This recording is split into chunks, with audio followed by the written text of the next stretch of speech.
안녕하세요. 좌포 김종성입니다. 오늘은 경매와 공매에서 가장 기본이 되는 말소기준 권리에 대해서 한번 살펴보도록 하겠습니다.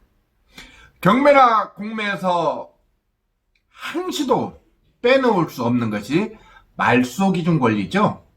말소기준 권리는 매각 후 소유권 이전 등기 때 부동산 등기부 등본에 실행되어 있는 권리의 소멸 여부와 임차인의 보증금 인수 여부를 결정하는 가장 기본적인 권리가 말소기준 권리라 하겠습니다.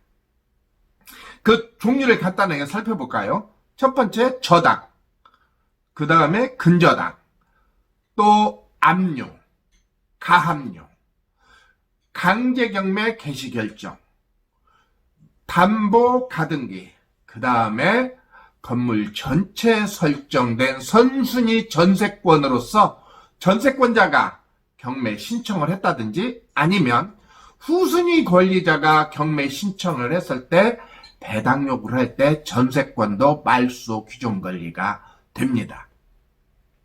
이 7가지 권리 중에 가장 먼저 설정된 권리를 기준으로 부동산 등기부 등본에 설정된 권리의 선후를 판단하게 되는 것인데, 이때 가장 먼저 설정되어 있다면 그것이 말소 기준 권리라 하겠습니다. 여기에서 이제 아까도 말씀드렸지만 여러 논란이 있어요. 전세권에 대해서는.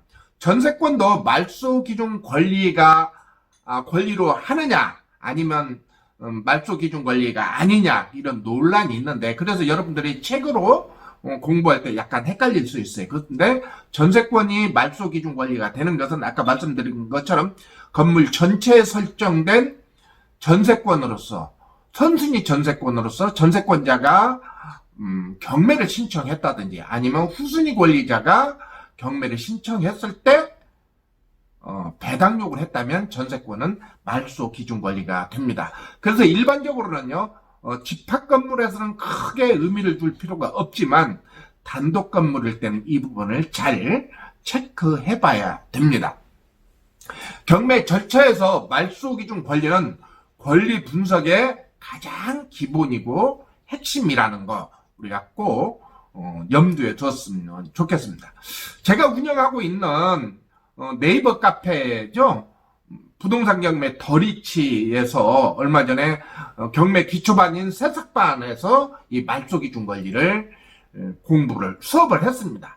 회원들이 이미 오기 전에 여러 가지 책을 보고 공부를 했다고 하지만 실질적 물건을 가지고 이렇게 대입을 하다 보니까 많이 헷갈리고 어려워 하더라고요. 그만큼 책으로 보는 것은 이게 법률적인 공부이다 보니까 책으로 보기에는 약간 한계가 있고, 또 이 방송을 듣는 분들도 이 방송만 가지고 완전히 내가 배웠다 그렇게 판단하지 말고 또 계속 공부를 더 했으면 좋겠습니다.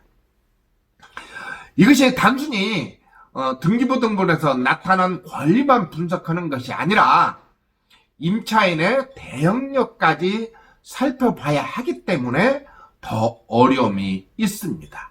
그럼 간단하게 다시 한번 정리를 해볼까요?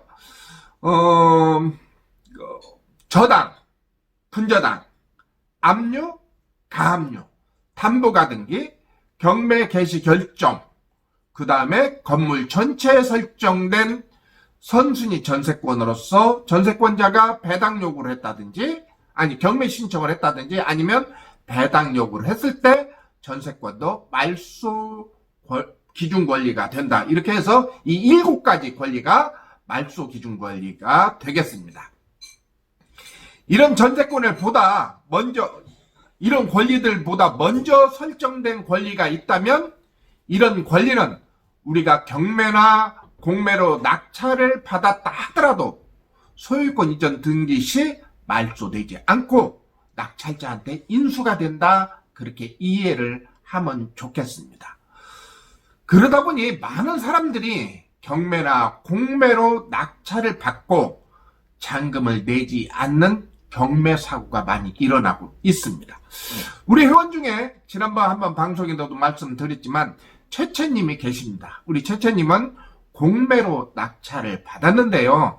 이 물건도 2번의 공매 사고가 일어났습니다. 왜 그러는 거니? 선순위 세입자 전세금 6억이 있음에도 불구하고 그걸 모르고 입찰을 해서 2사람 다 보증금을 날린 그런 일이 있었습니다.